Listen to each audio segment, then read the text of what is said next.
আমি হলফে বুলি কওঁ, বহু দিনৰ মূৰত দেখিলোঁ আৰু আম দুটামান বজাৰৰ পৰা লৈ মই ঘৰলৈ আহিলোঁ আৰু ইমানে গৰম পৰিছে ন, আহিয়ে লগালগ আমকেইটা কাটিলে আৰু একদম জ্বলা চলা দি অকণমান খাই ল'লোঁ।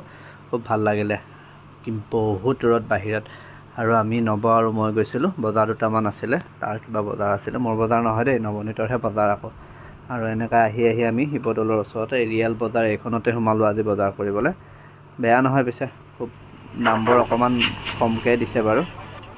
গৰমত থাকিব নোৱাৰি মই এটা মাজাৰ বটলকে ওলাই লৈ খাই ল'লোঁ। আৰু ইফালে আমাৰ বজাৰ প্ৰায় হৈ গ'ল।